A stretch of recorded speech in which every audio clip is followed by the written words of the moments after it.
Pessoal, sejam todos bem-vindos a mais um podcast sobre educação aqui do nosso grupo Escola do Futuro, Faculdade do Futuro. Hoje a gente tem um convidado da casa, o professor Breno Oliveira, que também é coordenador do curso de Pedagogia. Então nada mais propício para a gente ter esse bate-papo, para a gente falar sobre bullying. Justamente agora, né, dia 7, nós estamos aqui na sexta-feira gravando esse conteúdo, mas dia 7 de abril é marcado como o dia da conscientização do bullying.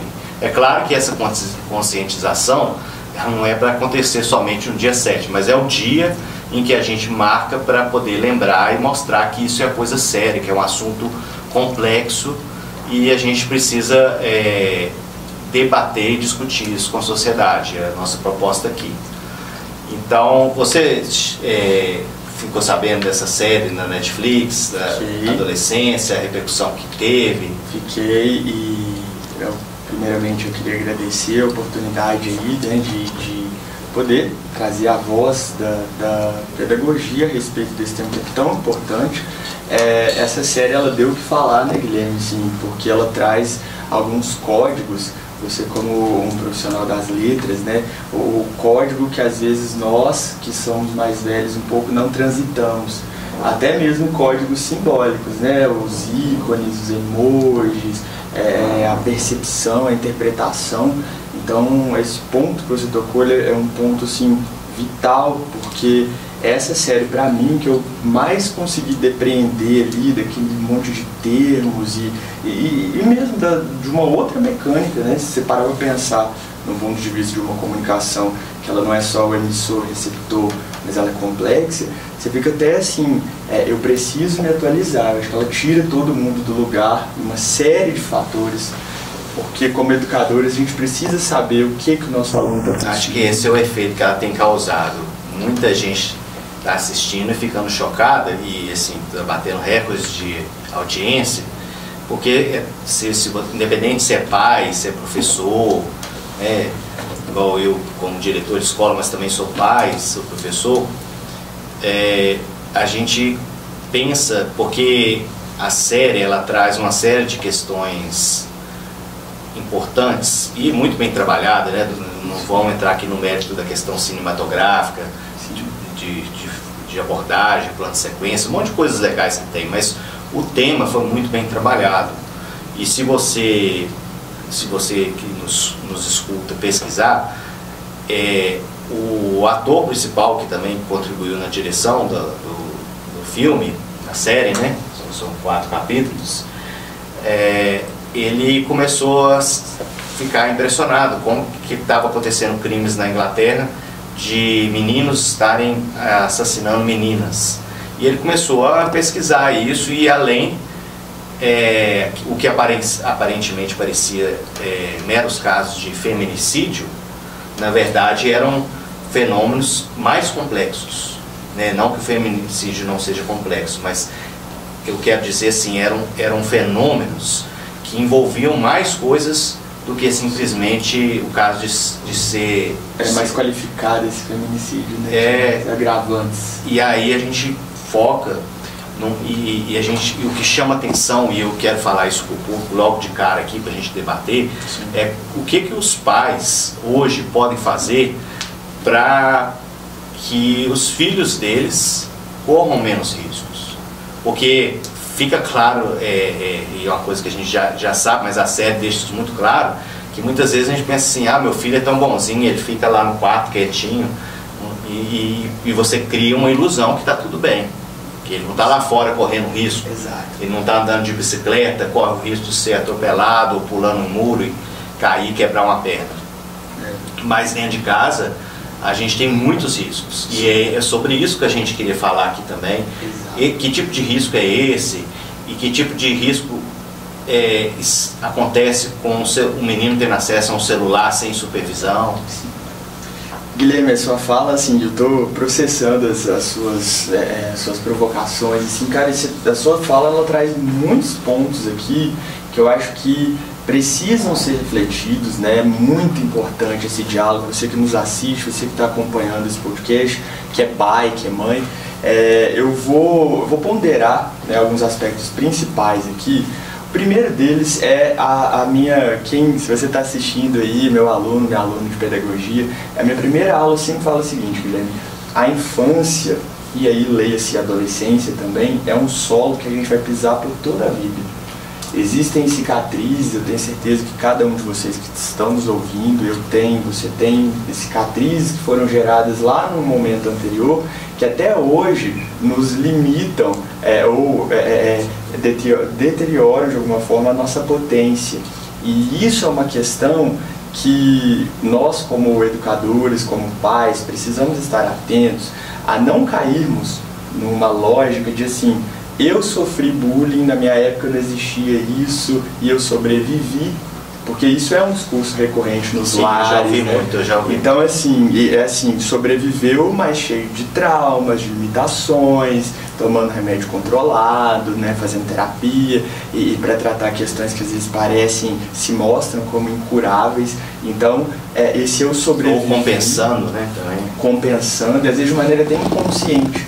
Então, não é porque assim, existe uma máxima na internet que as pessoas falam assim, que mimimi é a dor que não dói em você, porque se doesse em você não era mimimi. E aí, assim, você atribuir a uma geração, a uma pessoa que você deveria cuidar na condição de pai, de educador, uma fraqueza, falar: menino, não, tá muito fresco, muito fresca, tem que pegar, adquirir caráter, não, tem que ralar mesmo para aprender. E às vezes quem fala isso não sabe nem o que é um emoji. Exato. O que isso significa, não para você, mas qual é o código de linguagem. Exato. Que os jovens utilizam. Para os jovens é muito importante a gente lembrar disso. Sim. Um emoji, ele é uma comunicação completa, cheia de significado, com vários impactos, né? O filme deixa claro que uma das coisas que se você pegasse a frase da menina, a violência, a agressão estava ali no emoji. Sim. A humilhação, né? Exato. E aí, assim, já subjacente, porque a gente não tem a habilidade de decodificar. Para um leitor comum, exato, isso poderia passar batido. Sim. Eu vi lá um post que tinha um comentário. Nem me atentei que o emoji carregava um significado totalmente diverso do texto escrito. Exato, isso vai para várias searas, né, Guilherme? Eu queria pedir, né, licença para poder inserir um outro ponto aqui que é muito importante também, das dimensões do bullying. Porque às vezes o pai e a mãe falam assim: eu vou tirar meu filho desse clube, vou tirar desse espaço aqui, mas uma coisa que eu, como educador, como pedagogo, pós-graduado, né, na área da educação, eu faço esse clamor a vocês que são responsáveis por crianças e adolescentes. Nós temos, na lógica da modernidade, Guilherme, tenho certeza que todo mundo que está assistindo a gente aí está assistindo ou nos ouvindo e mexendo no celular, ou nos ouvindo e fazendo algum serviço em casa. Então, antigamente você tinha 8 horas para trabalhar, 8 horas para dormir, que é o que a OMS de modo geral recomenda, e 8 horas para os trajetos, jantar, fazer uma atividade esportiva. Você tinha as dimensões da vida bem demarcadas. Então, hoje, com esses tempos e espaços, às vezes a angústia, falando aí da etimologia da palavra angústia, né, angustias, aperto, ela não vai se limitar àquele ambiente. Então, antigamente, né, na nossa geração, a gente ia sofrer bullying na escola, o cara estava, sei lá, batendo, implicando com a gente, você ia para casa, seu quarto era o seu refúgio. Hoje, o cyberbullying, ele coloca a pessoa numa atmosfera psicológica que parece que aquele horror não vai ter. Às vezes o ataque ele vai acontecer justamente quando o menino está no quarto, tá no quarto, exatamente. Não na escola, não no clube, não onde quer que seja. E a gente precisa pensar isso, lugar não necessariamente condiz a uma territorialidade hoje em dia. O lugar é onde a mente está. Outra coisa também que eu acho muito importante é sobre pais, né? Hoje, com essa dinâmica de você estar ali almoçando, mas você vê o celular e tal, às vezes isso tira de você a oportunidade de ter uma conexão com o seu filho. Sim. De conversar com o seu filho. Igual num vídeo que eu gravei, eu falei sobre isso. Muitas vezes nós temos que criar um ambiente de segurança, porque perguntas diretas, chegar para você, ô meu filho, como foi a escola hoje? Foi boa? Ah, foi boa, pai. Vai ficar só nisso. Exato. E isso não é o suficiente. Deixar bem claro isso. Esse raso, ele é só uma camada superficial que pode estar encobrindo muita coisa. E se você quer realmente participar da vida do seu filho, e todos deveríamos, né, buscar isso, por mais difícil que seja, por mais que conciliar demandas, mas essa é uma demanda crucial, né? Você que é pai, eu sou pai também, e a gente tem que colocar isso como prioridade. E muitas vezes conversando com os nossos filhos de uma forma que vai construindo um canal de confiança, em que ele se sinta seguro para falar, você vai começar a ter pistas. E às vezes a gente pode dar exemplos indiretos, por exemplo, falar assim, olha, no meu trabalho tem uma pessoa lá que ela trata todo mundo mal, ela fica humilhando as pessoas, eu não acho isso legal. E tal, e de repente até a criança, o adolescente vai se sentir à vontade para dar algum exemplo, para falar, né? Ele vai querer contribuir ali de uma maneira dialógica para o diálogo, né? Assim, e não somente de uma maneira passiva. E fala assim, eu já vi isso também, na minha sala aconteceu uma coisa. Um amigo meu, aí é sempre um amigo meu, né? Tem uma menina na minha sala, quantas vezes a menina na minha sala ela não está projetando uma situação que às vezes é vergonhosa para ela, ou que ela está até mesmo testando os pais, né? Tipo assim, vou falar isso aqui, qual vai ser a reação? Porque um ponto interessante, né? Eu falo que para você criar filho, para você ser um líder, um educador, você tem que ser apaixonado por gente.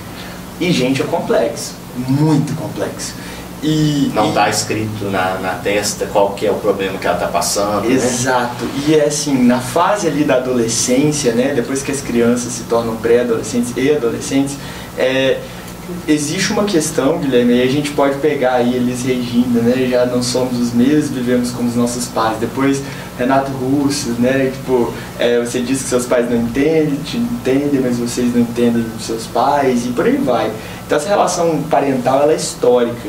E o que acontece ali, que é parte do desenvolvimento humano, aquele indivíduo que está, aquele cérebro em formação, cujo córtex pré-frontal nem está consolidado ainda, ele está buscando figuras de identidade. Então é muito comum que nessa fase os adolescentes eles formem grupos e eles vão desenvolver tipologias, os rótulos. Então tem os nerds, aí tem os atletas, os malhados, os intelectuais, os que têm sucesso com as meninas, como é o caso os bonitos, como é o caso da série da adolescência, os incels, né? Que aí surge até esse termo incel, né? Que seria celibatário involuntário, né? Diferente de um celibatário, um padre, uma freira ou um monge budista que faz isso com propósito, ele faz isso porque por ele ser, aí vamos falar, esquisito, tímido, e aí as pessoas começam a fazer, fulano nunca beijou na boca, fulano nunca vai ter uma namorada, e pode parecer coisa boba, mas para uma certa pessoa aquilo pode ser dramático. E você sabe qual é um grupo que essa semana passada a gente fez também um trabalho sobre a conscientização do autismo. Sim. E no autismo nível 1, nível 2 e 3, talvez isso não vai, porque aí já como são comprometimentos maiores, no leve que isso vai pegar mais pesado, porque aquele autista leve, ele vai ter muitas dificuldades de socialização e tal. Sim. Então essa questão de chegar numa menina, de poder falar, isso é muito difícil. Exato. E você pode ver que pelas estatísticas, 3% da população é autista. Porém, entre os casos de abuso, essa questão de incel, 25% das vítimas são autistas de nível 1. Tem gente discutindo, levantando esse dado, não é um dado preciso, mas o que a gente pode amparar aqui é que muitas dessas crianças tímidas podem ser também autistas ou muito introspectivas, muito fechadas, E tem essa questão, sim. E aí, o que a gente tem que falar? Não só do ponto de vista de quem tem a criança, um menino assim, mas do ponto de vista também, se você é pai de uma menina e sua menina é considerada popular, ela também tem um papel-chave nisso aí. Dela não ser cruel, porque ela pode não querer ficar com o menino, direito dela, corretíssimo, mas não há necessidade de humilhar, não há necessidade de contar para todo mundo e tornar aquilo uma questão vexatória. Sim, e eu ia adicionar um ponto, Guilherme, né? Nós estamos falando aí sobre a complexidade dessas relações, e na adolescência isso pode destruir uma autoestima, uma dignidade por todo o resto da vida. Um outro ponto deriva também de uma hipersexualização cada vez mais precoce associada à imagem. Associada a sucesso. A menina passando batom cada vez mais cedo, dançando, as roupas, né, um estilo fancy ali que não é condizente com a fase do desenvolvimento infantil, porque isso atrai um poder. E você cria um ethos que o vilão, o cara que transgride, né, que é o popular. Isso vai mudar muito na vida adulta, porque na vida adulta vai se valorizar o cara que tem sucesso, que desenvolve uma profissão, não é o cara que fica sendo preso. Sim. Mas nessa época, as meninas às vezes acham legal que o menino foi posto para fora de sala. O bad boy, a figura do bad boy como... Então, tem muita coisa para ser feita se você for olhar. Exato. Né, até como a pessoa, se você é pai de menina, conscientizar o que é uma pessoa legal. Legal é essa pessoa, porque eu já vi isso acontecer demais também.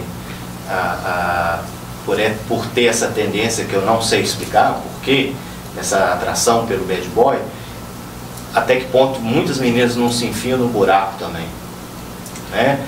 Então, assim, toda essa cultura de significados perniciosos, que são significados que trazem práticas maldosas, práticas cruéis, que você inclusive impede a pessoa dela ser ela mesma. Eu falei no vídeo aí que eu gravei que o bullying ele fere inclusive o Estatuto da Criança e do Adolescente, que preconiza que toda criança e todo adolescente tem direito de ter a sua personalidade preservada. Sim. Quando a gente cria essa máquina de destruir pessoas, né, essa rede de fazer tudo isso, nós estamos violando, inclusive, no sentido das garantias legais. Exato.